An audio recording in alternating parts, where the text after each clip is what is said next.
Welcome to Big Hearted Indy, where we empower men and Indianapolis to forge deep connections and impactful lives through authentic friendships and service. Join us as we explore personal growth, community leadership, and the transformative power of living out our faith in action. The podcast is produced by Citizen 7, and it is hosted by Greg Enas, Don Palmer, and I am Chris Spangle. Our guests today are Bob Grand and Mandy Pietrykowski. Did I do it? Oh, I got it perfect. Okay. Don was grating his teeth, as I said. I want you to say that 10 times. No. We only have an hour. Mandy P. Mandy from Little Red Door. So today we're going to be talking a little bit about Little Red Door. And why don't you set us up, Don, and tell us a little bit about why we're talking about Little Red Door today and who are Mandy and Bob? Yeah. Well, I think that, many of our podcasts have been about friendship. And Bob and I have been friends for a long time. But we also are he and I shared a friend named P.E. McAllister. And P.E. was a mentor to both Bob and I, and quite a character. I mean, was it scotch? I remember he'd come, even if you had no drinks there, he'd say, "Hey, I know you got scotch in the back," but from McAllister Equipment. And he shared with me one time, he said, "Don, here's, three kind of guides." He says, "You need to honor God, help your friends, and adore your city." So as I looked at that, it says, in terms of Bob is one of the greatest helper of friends that you could ever meet. And in terms of adoring your city, what we're here about, and why Mandy and Bob are here, is how do we make this city flourish? How do we do things that we should all care about? So I think that's the backdrop. So maybe to start off, maybe Bob, just tell a little about who you are, where you grew up, and Well, I grew up in Northwest Indiana, Munster, Indiana, and had a great childhood. Was raised essentially by the village. My dad was hurt in a very serious accident, so I was raised by the coaches and teachers, and in that got a tremendous feeling about what it is to pay back. And I was, and the mentor, the kind of father figure to me, in addition, the coach was a guy that talked about that a lot. So as I went through my experiences, I always had a thought about how it was best to give back. And so I've done some of that. And I always like to point out when people ask me of all the things that were the most humorous. And I think the most humorous was when Russ Pulliam wrote an article about me one time and said that it's the most unlikely guy that I would have ever thought that would be out doing all these things for then outreach. I was doing that and whatever. And he went through this characterization of all the things that I'd done. And then at the conclusion said, but at some point he does have a heart. So that was a nice compliment. It was a nice compliment in a nice way. So that's great. And your day job for many years? Many years. I was a partner at Barnes & Thornburg. I started at Bingham Summers for 4 years, and I actually worked for Bob Orr when he was lieutenant governor and governor, and then went to Bingham Summers for 4 years. I went to Barnes & Thornburg in 1987, and was elected to the management committee in 1995, and actually became the managing partner in 2014. So had a wonderful career, practiced law in a number of areas, and was fortunate to see a lot of growth at Barnes & Thornburg. When I went there were 100 lawyers in 3 offices, and when I left, there were 850 lawyers in probably 28 offices, so 26 offices. I lost count. So, well, lawyers don't have much ego and everything. I'm sure it was a really easy thing managing 850 lawyers. Yeah, well, I don't want to digress too further, but all I would say is when I took over, I went on the board of our homeowners association at Florida, and after the first meeting, and they act through a lot of machinations, I ended up being the chairman. And after they were yelling and screaming about the last board, very animated, and have to walk out a gentleman older than I was, so he was old, stuck in front of 3 other women and said, we really were surprised you never lost your temper at all during a meeting. You just managed the meeting. Mm-hmm. And I leaned in and I said, well, my last job, I managed almost 850 lawyers, so I'm used to people yelling at me. That's great.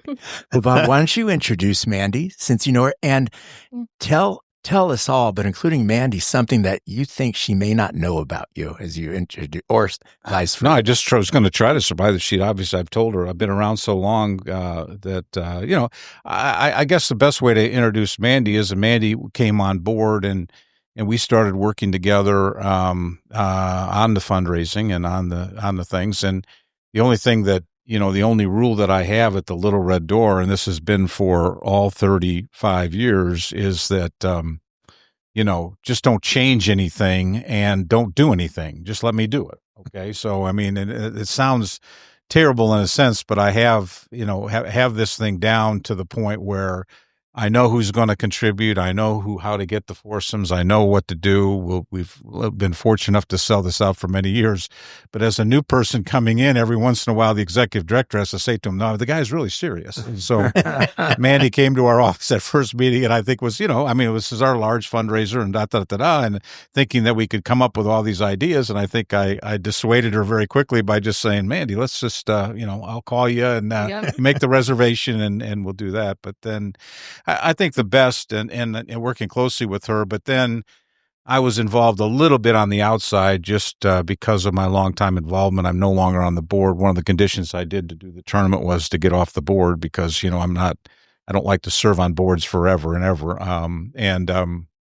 But in that transition with Fred, he was very excited about the fact that Mandy would be a candidate, if you will, to take over. And I think that those of us who had worked with her and those of us who have a long-standing relationship with the charity said that this would be great hands.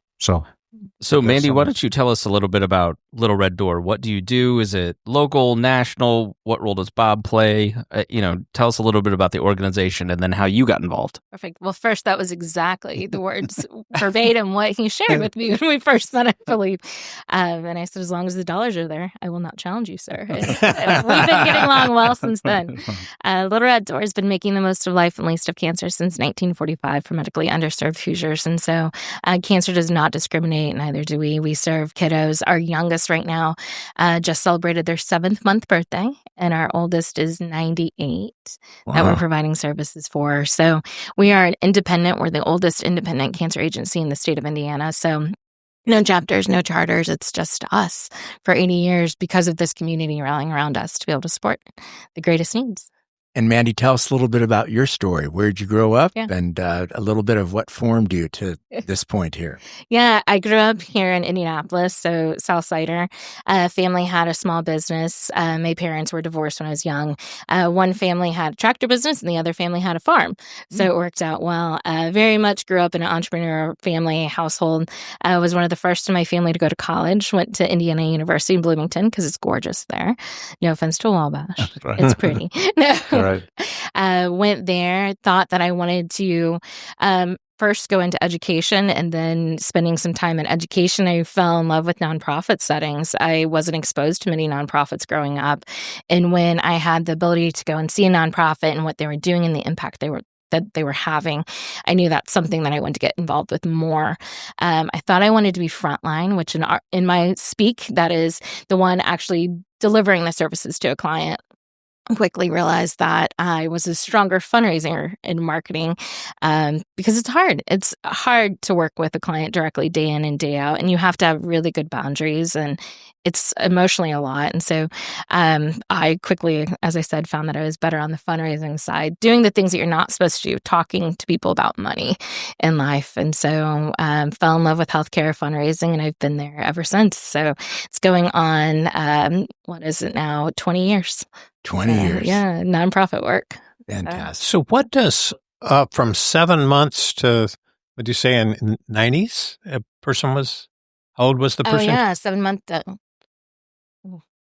Sorry, 7-month-old has been diagnosed with rare brain cancer. And so they are getting treated at Riley right now. And so there's not a lot that they can do for a 7-month-old. Yeah. brain cancer. What Little Red Door can do for them is the family lives in northern Indiana, actually not too far from where Bob grew up, and they have to come to Riley. And so for medically underserved cancer patients, for a child, that can look 1,000 different ways. But for the majority of our Hoosier kiddos, once they're diagnosed, their parents can have the best insurance possible. But within that first about 12 to 16 months, their insurance are going to be tapped out. And so those kids will end up on Medicaid. And in the state of Indiana, you have to go to Riley or you have to go to Peyton. So there's not a lot of oncologists, pediatric oncologists throughout the state of Indiana, and those that are accessible are in Indianapolis. And so this family has to commute down from the region every week to Riley for treatment. Because of donors like Bob and those in this community, we can help offset that transportation cost to get that family down here. So transportation costs are one way that you serve. But tell us, I mean, I know you have a camp and we hear a lot about cancer, and one of my best friends is a guy named Dr. Pat Lair, who ran the IU Salmon Cancer Center. So big fan. Heard a lot of stories through Pat. But yeah, just tell us, or maybe give us an example. You don't have to have the last name, but, a couple of stories of way that you've served some families. So making the most of life in the least of cancer can look a variety of ways. Real life example that happened last Thursday. We are moving our Muncie office. So we have 2 brick and mortars here, one in Indianapolis and one up in Muncie. If anyone's familiar, off of Tillotson, really close to IU Ball Memorial up there. The lady came in and she was, she was in her early 60s. She had a scarf around her head. It was rainy. She looked like she was having a hard day. She just came from treatment. She was getting a boutique fitting. And so in addition to the transportation and nutrition, we also provide a boutique. And so at the boutique, she was able to come in and get a wig. And it fit her perfectly. We're one of the only boutiques in the state that you can come in and get fitted for a wig and leave with the wig the same day.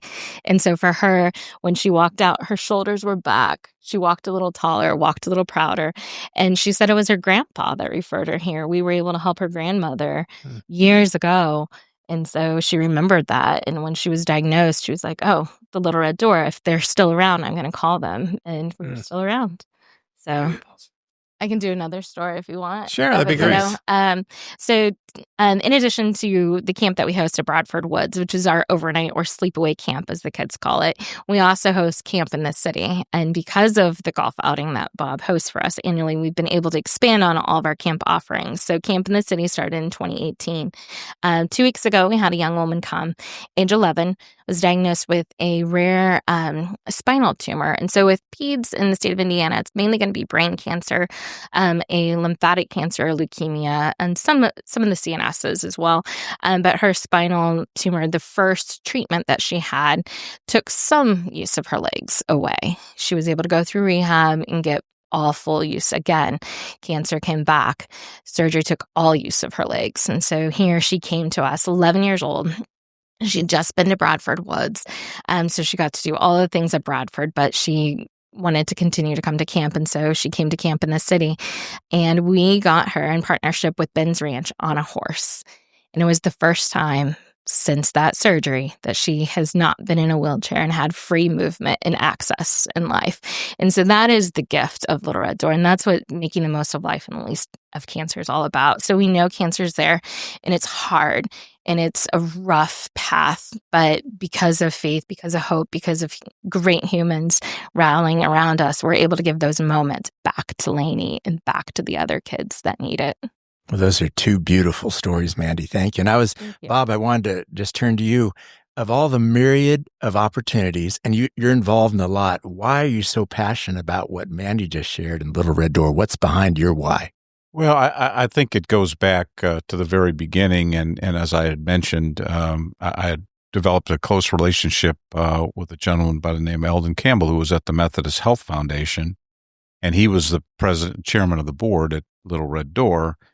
And over the years of discussion and whatever, we got to be pretty close. And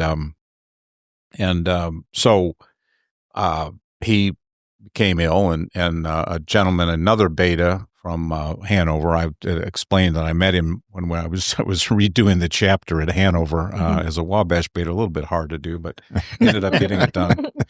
But another guy who was younger than him, Jim Richter, was the then just newly elected president of the Little Red Door. He was kind of mentored by Eldon Campbell in both his career. He had a great career at CVS, now CVS, whatever it was before. I forget the name of it. The big pharmacy group. Anyway. And so, they had done some things and I got to know them. And so the story went that Jim Richter, so Eldon Campbell passed away, and Jim Richter called me one morning and wanted to meet me for breakfast. And we had this breakfast that would just not end. I mean, he was just going on and on about things. And I love the guy, but, I'm looking at my watch and I'm practicing law and I got to be going and, whatever. And I'm literally an hour and 20 minutes into it. And finally he stops. He goes, now, the real reason I had this breakfast is because Eldon Campbell asked me, not his last thing, but, one of his last things that he mentioned to me was, he said, you got to get that blankety blank Bob Grand on that Little Red Door board. Now, if you knew my relation with Eldon Campbell and you knew the things that he'd done for me, it's like how are you going to say no to that, right? So I then joined the board and I did my term of service. And then on the board, we had a committee that was doing the golf outing, and I volunteered for that. So that's how I first got involved. And I made a deal with them that I would continue to run the golf outing if they let me off the board after my first term. So I did. As long as you keep raising money. Right. I think that was the deal. Keep raising right? money. That was the deal, right? So that's how I got involved. And it's once you experience the camp dynamics, and once and I've only been one time, I think, and because there's always time when I was out, but obviously read about it, been involved in it, helped people. A lot of people have gone to the camp. Once you experience it, it's remarkable. Mandy, your stories really resonate. Without Little Red Door, what is the current state of affairs for families who are on government assistance and whatnot? And what kind of mark does the funding that you're talking about raising in Little Red Door, what's the difference that's being made overall? And where might you want us to advocate going forward so that some of the problems that you're seeking to address can be mitigated in other ways? Well, my programs committee would love to have you, sir. Okay. We have, there's a lot of, we're not certain, to be completely honest with you. There's a lot of uncertainty coming out right now. What is insurance going to look like? What is healthcare going to look like? I think our biggest concern at the Little Red Door right now on the future of healthcare is, what does rural healthcare delivery look like?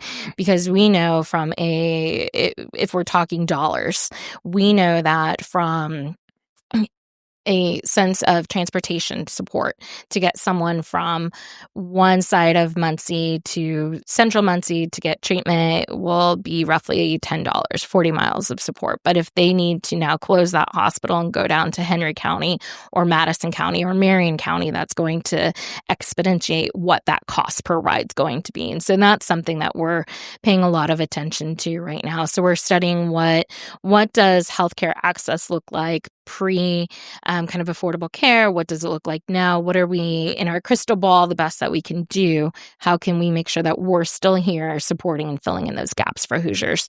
So we anticipate the biggest need for our Hoosiers being, whether you're adult or a peds, is being transportation to get to and from that critical treatment. We're so blessed in this community to have incredible doctors and nurses and research facilities and pharmas. But if you can't get to them, it doesn't matter that our community has those resources. And so being able to get those people to the resources they need, to that care, is really, really, really critical, especially for that underserved population. And then nutrition.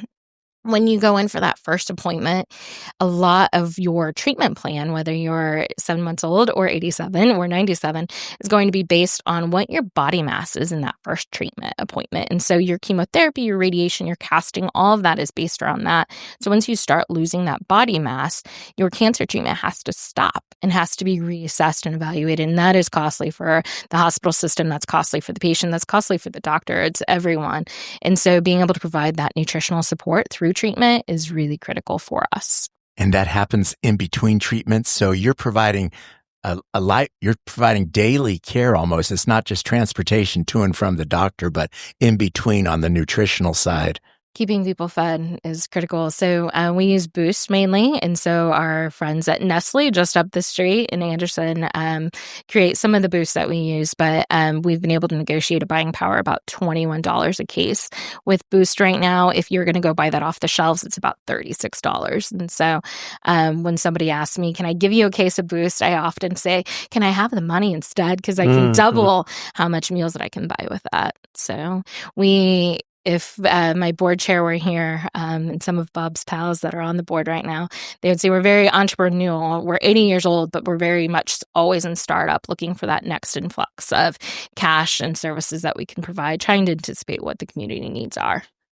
Are there other patients outside of cancer patients that are looking to Little Red Door as a model to help other critical illnesses sort of develop this kind of model to help their underserved families? We spend a lot of time talking to other groups and trying to share our lessons learned. So in the nonprofit sector, we know we can't get through and survive and sustain without great partnerships. And so whenever we have a piece of knowledge that we can share with others, we're happy to lend that to them and share lessons learned, celebrations, losses, all of the things that come with trying.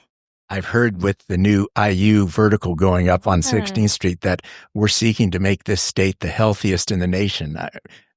What's behind that, and what role do you all and how can we all help move that goal forward? We work with all the hospital systems. So any of my other friends listening right now, we work with Community and Franciscan and Ascenzi and all that. But IU Health, we know, is serving about a third of all Hoosiers for their healthcare needs. And so what they're constructing here in Indianapolis is really going to be transformational for the community. What I'm most excited to see is they're bringing in more research power. And so we know we need, the way that we're going to get to cures is more research and more innovation and more machines, more people. Riley's doing a huge campaign right now, getting the right pediatrician, oncologist, the right pediatrician, anything into the state of Indiana. And that is really going to transform Hoosier healthcare for us. That is beautiful. So, Bob, you've been around this for 35 years. Is that right? Mm-hmm. I'm a little ADHD. Maybe my wife would say you're a lot ADHD. So, after 8 or 10 years, boy, I'm ready to do something different. How do you, with running a law firm and doing your political work, how do you not burn out, or how do you keep fresh when it comes to caring about the Little Red Door? Well, I think there's a simple answer. There's always a complex answer, but the complex answer is, goes along the lines of, you got to find things in your life that you're passionate about. And when you do, it's sometimes hard to give those up. So I think that's where I would put Little Red Door. But the realistic piece was I was able to combine my passion with my business, because one of the ways that I built the Little Red Door tournament, once we decided, the group of us that were working on it, that we had to get more campers and we had to raise more money, which was, of course, all that I ever did. So that's the only reason everybody brought me to the party, but that's okay. And the idea being that, how do we do that? And so I went to friends of mine, Republicans and Democrats, I might add. I involved people. I used to have a celebrity guest list, right? I'd invite celebrities, many of them who were government. So a lot of people back then, and again, the ethics rules were a little different. Everybody would stretch these like it's nefarious. It wasn't nefarious, but we would have folks that were doing things in Indiana that would give something back. So the reason why this tournament's on a morning and the night before is a dinner at St. Elmo's, in which the Hughes family have been great supporters of the Little Red Door and of our dinner for all these years, is because a lot of folks were coming in, wanted to play the Brickyard, were coming from New York. They were underwriters, they were lawyers, they were business people, they were things, but a lot of them were doing things in Indiana. And so it was a way for me, and this is the argument I made to a lot of political folks, was here's a group of people coming in. They want to obviously meet with some of you and your staff and whatever, but also they want to give something back. Mm-hmm. And so it was easy to combine that. And then over the years, what's happened is, frankly, it became so much more successful that now all the people that have their foursomes don't want celebrity guests because they're bringing their clients.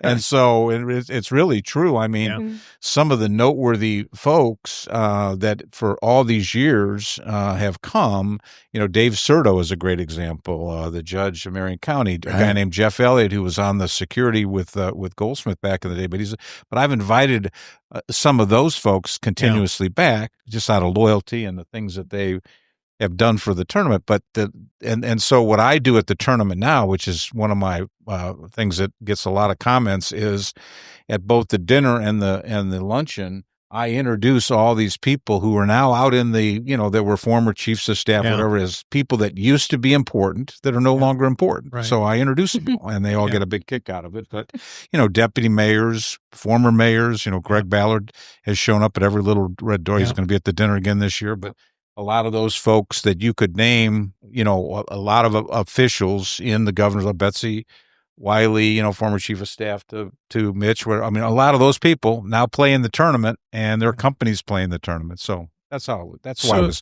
passionate about it, because that's why I've said to all these staff people, with all due respect, there's a group of people out there that I know are coming. Some of these folks have come for 20, 25 years. Yeah. I have a group of guys are coming in for this, I think is the 20th, 25th. So. And it's truly fueling camp. I think that's what's really special about this event. And I hope it is to your players. When they make those donations, it's sending a child to camp that couldn't go without that. We're not scraping dollars off. It's not going to any branding or anything like that. It's truly going to kids that need it. And if I could, just one quick story about that, which is very interesting to make her point, is that so for years, tournaments, they sell mulligans to raise extra money. But, you sell mulligans, it takes up more time because have people more shots. I'll go back several years ago and said people asked me to donate shirts and golf balls. I said, no. Don't donate anything. Just give me the money. Okay, I need the money. I don't want your golf balls. Guys don't need another shirt. Really. And guys and I'd announce that every year. So people started laughing about it. They go, grand. So they quit giving me shirts. They quit giving me balls. They gave me more money. But the point is that, and that's why we do our tournament with no raffles, no anything. We do, we just do the tournament. But what we did a couple of years ago, we were doing as mulligans or whatever, and we had all these foursomes. So I came up with the idea, look, if you come, you can sponsor a backpack for a camper. Okay. So you can imagine we made more money selling backpacks than we did selling mulligans, right? Because, most of these people don't pay for their foursome. Their company pays for it. Yeah. So they show up and they do that. But that was the point of the message of the kids. And the last thing I would say is that just to understand, every year for 30 years, I guess, I don't know what we did it right at the beginning, we've had a camper come and speak. And I'm telling you, you can put a pin drop at the end of that. And I have had people that have walked up to me after the luncheon and said, hey, I'm sending another check, or it's just so moving to have these kids get up there and talk about what their experience is for a week. When you get dropped off, your parents, right? The doctor last year gave a speech at our dinner. Lady pulls up, her daughter got cancer, her son doesn't. You get to bring a sibling to the camp, stops up, has this whole list, and she looks at the mother and she says, I have your son's file or your daughter's file. I have all the drugs here. Have a nice week. So how comforting would that be, right? You drop off your kid, you get a week where, they're. And that respite's important to the parents. Yeah. It's a critical piece. So, Bob, you have probably one of the most enviable old-fashioned term Rolodexes in the state. People say, oh, yours is, mine's really good. No, I said, I'm going to defer to Bob Grant, Dave Neff, those guys that take it to a new level. And so if someone was sitting here as a young professional, as a lawyer, and saying, well, but that's Bob Grant. He can make these things happen. You obviously, in terms of your generosity with other people's causes, the way you treat others, what would you say is part of the secret sauce of your just how to win friends and influence people in just your sincerest heart? Well, the only reason why you ever let the story be told is because you hope that it influences people. And I make light of the fact that, what Russ, making mention about, people, quote unquote, in your positions or whatever. But, we do the things you guys have sponsored have been wonderful. The younger groups, and you mentioned Neff and some of the groups that they're putting together. And, we've done a seminar with those folks that you hosted. We had enough with those folks and had some great outreach as a result of that. But, it's a very simple message. You guys have it down to a science, but it's, you have to get in front of people, and everybody asks the same question, why? And I just say, look, you've got to do something, and it's got to be passionate. I mentioned about mixing it with business, of course, because people who knows me would laugh and think that, but you can't do it if you don't have the passion. And what I tell all these folks is, build your Rolodex now. It's a lot easier because you got emails, and emails don't change. When you're building it with phones, regular hardline phones and street addresses, it changes a lot. But the real issue is you got to be passionate, and you have to have an introspection. And we say this a lot. You go to a camp, you sit down and you look at what actually happens to these people. And if you come away from that and you don't have a feeling about, I want to do something, then I got to talk to you. Yeah. Because, and there's a lot of things, right? It's not just this camp, but this camp is amazing from that standpoint, because think of these kids, right?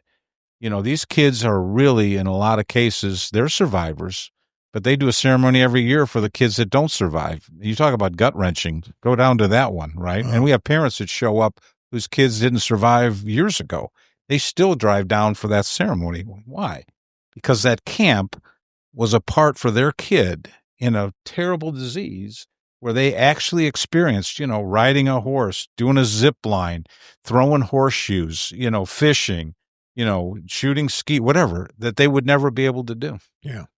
Do you find, Bob, that those that just write checks and are not involved with their talents and their time they must be important, but you obviously are an example where your time, talent, and treasure has been involved. How do we, in fact, encourage the young guys to think about that as they grow families, grow their businesses, relative to just writing a check versus putting time and talent behind a movement? Greg, I got asked that question not too long ago, and of course I answered, I really am not. I'm agnostic about I'll take the check, but in seriousness, I mean, it's hard because the substitute mentality is, I'm doing something, I'm just not doing the next level. And I have found, frankly, and as a fundraiser, I've found I'm okay with that to a degree, because at least I've gotten something out of them and they've made a commitment. And to go to the next level and say, well, that's really not enough, is sometimes a hard deal. So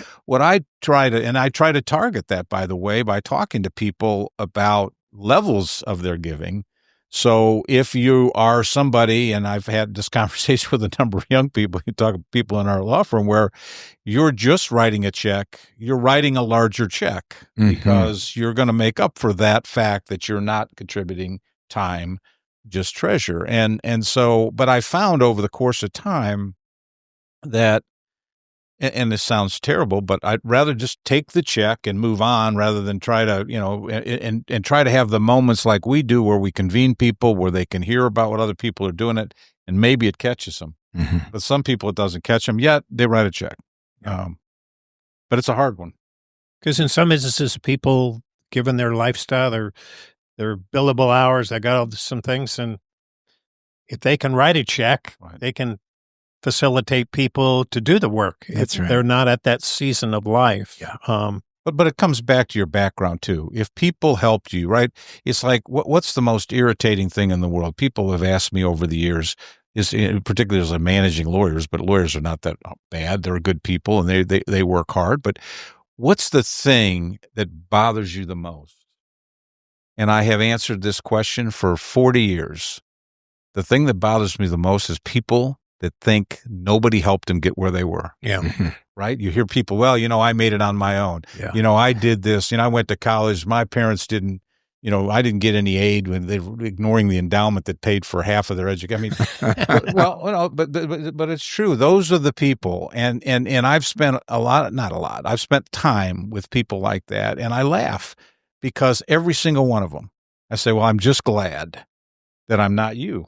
And they go, why not? I go, I'm just glad I wasn't that fortunate, because my life has been molded by people that have helped me all along the way. Don helped me when we were doing the first outreach thing. He had access, I don't know how he did it, but he had access to automobiles, at that point. So, but I mean, at the end of the day, that's what the true learning experience is. So if you say that to people and you go and you put on things, and like you guys do, it works, I think. Or it should. So Bob and I served as elders together at Second Press. You're a founder of Citizen 7, along with several of us. You're involved in outreach. So how does faith play into public service for you? Because at the end of the day, why do you have the things that you have? Okay. So if you look at it and you're honest about it, again, going back to what irritates me, right? People have helped me all along the way. Mm-hmm. So has my faith, has my trust, has my religion, has my worship, has that helped me? Absolutely. I mean, at the end of the day, you subscribe to the values that you have, that you learned. I learned those values. Yeah. I learned it as a young kid. Like I said, I was raised by a coach that was a very strong Christian. Didn't say you had to be a Christian, but lived his life like that. So when he would say to you, here's your trials and tribulations, here's the things you're going through, have some faith. You had some faith. Yeah. You've got 2 boys. Mm-hmm. You've obviously valued all the people that you've mentored over the years at Barnes & Thornburg, been mentored by the Eldon Campbells and some of the other people, maybe Bob Orr of the world. 100%. What have you done to kind of transfer your values to your sons? Well, I've been fortunate because both of my sons, I think, have done very well, and I'm very proud that my oldest son is now on the Little Red Door board. So that's a big thing. And a number of the lawyers that I mentored are Jake German, another guy that has been on the board. Many people have been. So that's one.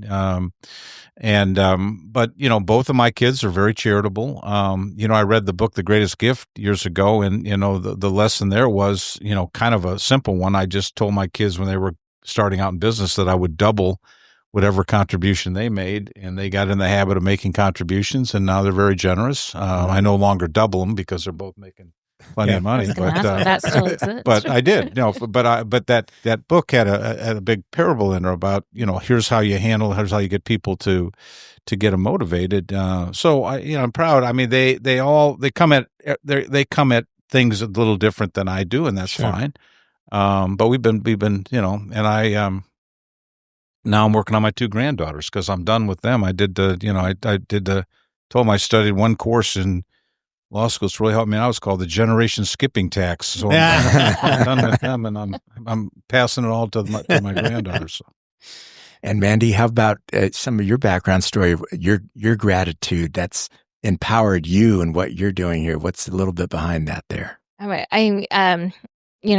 had incredible mentors and allies throughout my life. When I reflect back, men, women, family, professors, a variety of people that have helped shape and give me the gifts that I need to continue on. And I was taught very early on, if you want to love your life, love what you do. And it's odd to call this a job, honestly. And so every day I leave my office knowing I did something good for someone that day, whether it was a staff or a board member or a client.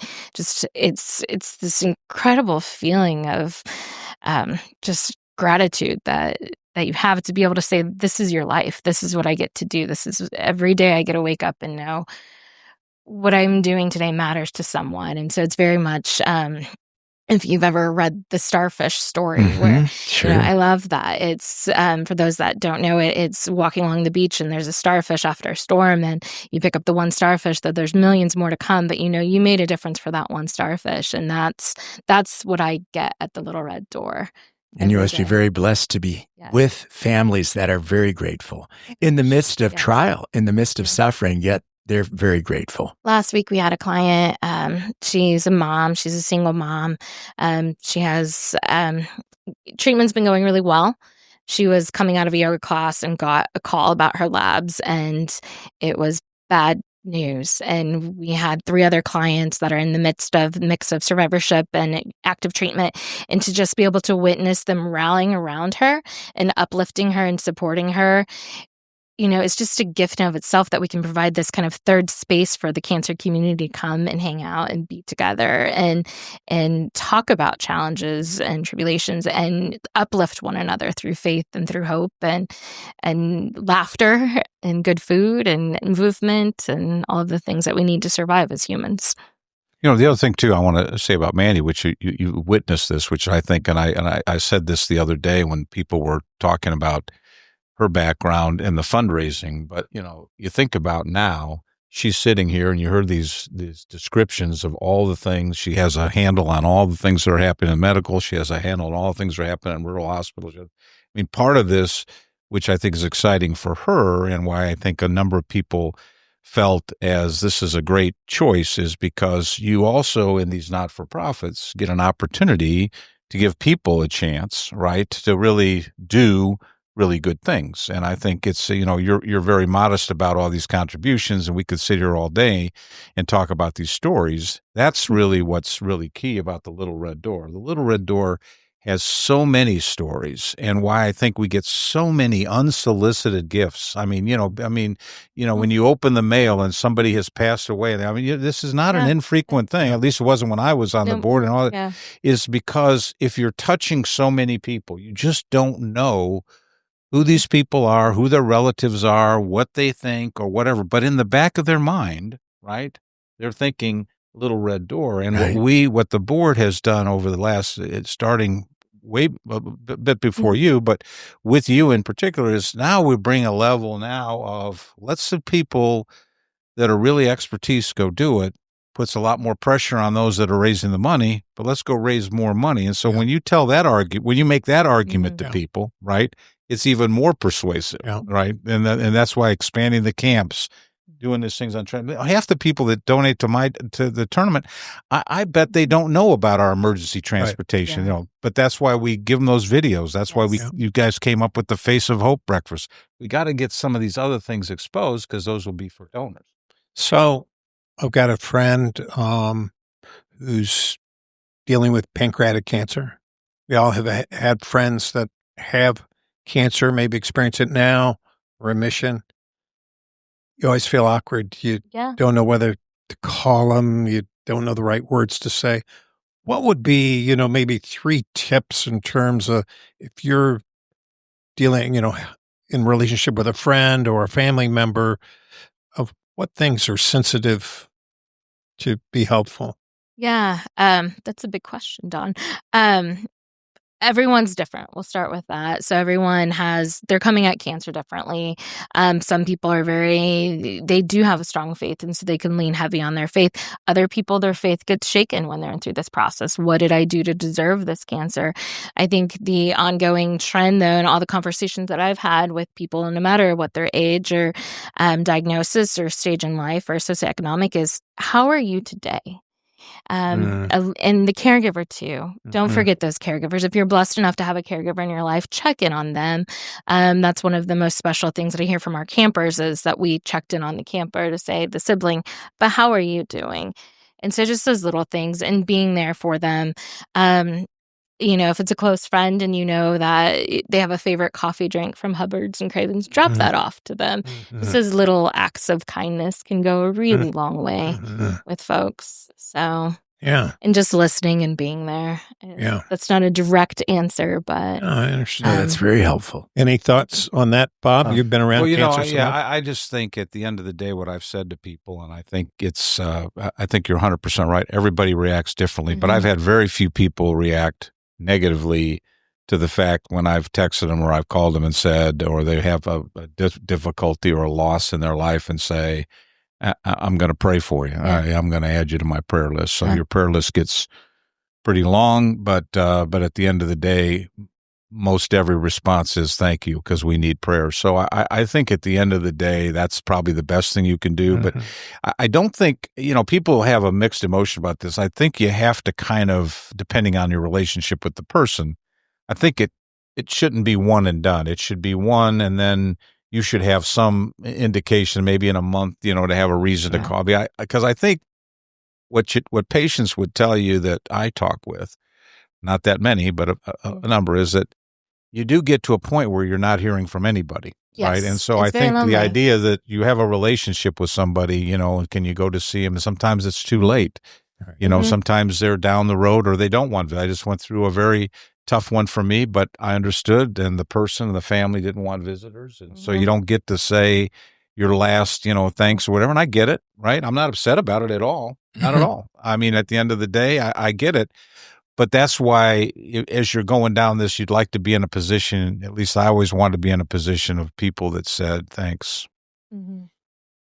Bob, we have been inspired today hearing how you've brought hope and even accelerated healing, not only for cancer patients, but their families as well. And just to take it out one level higher, I'm grateful that your flagship office has been downtown, an iconic presence in downtown Indianapolis. And Citizen 7 is really seeking to love all of Indiana with the love of Jesus, but we're particularly concerned and really want to engage in Metro Indianapolis and downtown Indianapolis in particular. Where is your longing for Indianapolis and downtown Indianapolis, and why are you still there? And what's your vision? How can we engage our network to really come alongside and really take what we've learned from Little Red Door and bring hope and healing to Indiana in general, but in particular through the engine of what's happening downtown? Well, I don't know the answer to that question because I struggle with it as you do. And I mean, Little Red Door is downtown, and we made a commitment years ago, when I was actually involved in that process, to refurbish those headquarters and make it a permanent fixture on Meridian Street. And so that commitment was there. Barnes and Thornburg has been there for a long time. We have no, to my knowledge, and again, I'm out of it at this point, but I don't know of any knowledge to sell and move. I think the challenge is right now is people that have moved to the suburbs, coming downtown. Is that where they really want to be? And the downtown is just coming in today. I mean, it was a very difficult situation on Washington Street when I drove down, and so there's a lot of needs there. So I don't know the answer. I mean, we could talk about all the politics of it and all that, but I think at the end of the day, what we're doing, you're gracious enough to say, you guys are the founders. We're all along with the certificates of membership, but Citizen 7 and groups like that are really trying to instill in people the need to have a strong downtown, have a strong county, have a strong set of leaders that will step up. And what I've spent my time doing, I just did it the other day, meeting with some young people to say, you got to step up your commitment to downtown. Okay. Do we have anything? Okay. Any questions there? Nope. So keep going, Don. No, I'm good. We love downtown. We're at 18th and Meridian. Right. Corner of Hope and Love. Come and see us anytime. Yeah. So that was a good segue. How do families get into, how do they become aware and know how to connect with you, and how can others connect? Well, my least favorite way that people connect is after they start missing those treatments. And then their oncology team will say, why didn't you show up? And they say, I couldn't get here. And so we try to get to people before that. And so once a care team, a hospital healthcare team can identify that this might be a challenge, we say, refer them now. Or better yet, refer them as soon as they've been diagnosed. Because whether you're medically underserved or, perfectly served, we can still support you in some piece of your navigation of the cancer journey. And so we do about 3,000 care packages each year to newly diagnosed Hoosiers. That's full of stuff that we know that's going to be helpful. All the way down to if you can't navigate your electrical bills, how we can use our social capital and connections to get you to the right place to help support those things. Word of mouth is a big one. So once someone has already connected with us, telling their friends and family to connect is the other big, powerful one. That's beautiful. But I encourage your listeners today, tell 2 people about Little Red Door if you don't mind for me. No, that's good. And I believe you're a United Way agency as well. And yes. Fred Payne just reached out and said, hey, let's connect. So I'm going to make sure that he keeps running the message out there. We've been a partner with United Way of Central Indiana since Community Chest days. So we're one of the first groups that joined in with them. Most recently, they helped me replace 77 windows across my agency office. So as Bob indicated, we own our building outright. And so it's support through United Way that we can afford to maintain the maintenance of property. Fantastic. Yeah, that's really the key. I mean, when you talk about the downtown, you talk about viability is commitments to people to not only be there, but maintain it. And then, we try to do things there, host some things that we can get people to get there because, again, you're trying to tell people a story, in everything. If I do, like for outreach, if I do an open house and I get 10 people there, I mean, 9 of the 10 are going to send a check. Yeah. I mean, I don't have to tell them it's a minimum contribution. I mean, it's just like, well, I mean, I just think that's what you have to do. And what I've encouraged people, and I'm not trying to be, this is funny about this, but this is why I try to get people exposed to the other things of the Little Red Door, because the camp now, we've now got the camp and the day camps or whatever. We're doing pretty well. I mean, we don't have that waiting list, right? We don't have kids that we're denying, and that's a good thing, right? And I'm sure there's some, but we've reached as far north, and I mean, so it's kind of like you got to change your focus a little bit, right? So, and what we're trying to get people to think about all these other things, think about people with transportation, trying to get people to do all that thing because that's really where it's at. Yeah. Bob's being very humble. It was through his support that we were able to create our whole Beyond the Woods programming. So that is all of the programs to keep kids connected to one another past camp. So it started with camp, and then we were able to grow to camp in the city, family camps, now Beyond the Woods, and now all of these other services. And if it weren't for Bob's friendship and leadership, we wouldn't be able to have those things. And how do kids stay connected post-camp? Technology's been wonderful. But beyond that, we do a lot of pop-up picnics. So we heat map where all of our kiddos are. So we have a bulk up in Allen County in the Fort Wayne area. And so we'll do a pop-up up there. We've got a pop-up just throughout the state to bring kids together with one another. But lots of Zoom calls, lots of social media, those kind of things too. Right. So technology, for right or wrong, has been very helpful to keep these kids connected. From the time your listeners woke up today to the time they go to bed, one kid in the state of Indiana will be diagnosed with cancer. And so while that's not a huge number, that's a big number to that one family. And that's a lonely number to that one kiddo. And so for our peds, we see about 350 kids will be diagnosed this year. And so for most of their life, they're their only ones in their school system that have, or their church or their community that has cancer. And so nobody else really knows what they're going through. And to Dawn's question earlier, they don't know how to relate to that child. And so for them to have Camp Little Red Door and have that connectivity with other kids that are going through and understanding it is really critical in all the levels of life. Well, the kids, one speaker one year got up and said, when they shaved my head and then I showed up at camp and there's half the kids, their heads were shaved. Yeah. Where in your classroom, you're the only kid with a shaved head. Right. It's tough, right? Kids are tough. So, and they were saying that my sibling was there, and my sibling knew how to deal with all the kids, how to, help them and do whatever without being like condescending because they'd been dealing with the cancer. So as a result, all the campers then become closer and their siblings become closer because now they've got this shared experience for 7 days, right? So the reason why this really resonates is then they go out into the community, then they go out to do their things, and this networking is now kind of a mini support group. Well, you don't get that if you just show up somewhere. Yeah, right. So. That is beautiful. Well, we thank you both for being here and for sharing about Little Red Door and sharing more just about your wisdom on giving back to the community. Does anybody have anything that they want to close out on? Any final thoughts?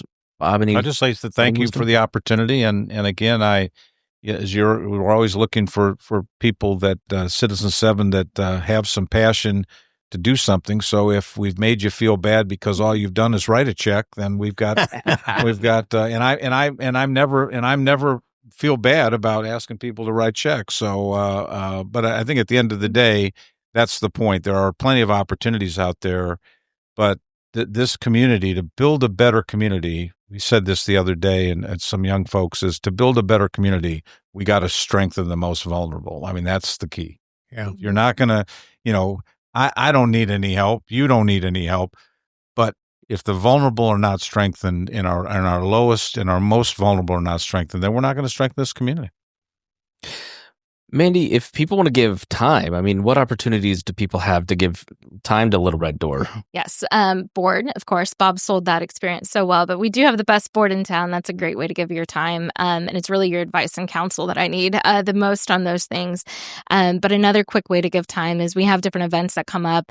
The Camp in the City that we talked about earlier, we're always looking for courageous volunteers to do chaperoning of field trips and things during that week, or even stuffing those care packages. And so we've got a team of 19 at the agency, and if I have a staff person creating care packages, then that means they're not navigating someone through cancer. And so it's really helpful when I have volunteers, hands and hearts downstairs helping us with those tasks. So if people want to learn more and they want to get in contact with Little Red Door or you, tell us how. LittleRedDoor.org is the quickest, is our website. You can also follow us on social media. We're on Facebook, Instagram, and LinkedIn.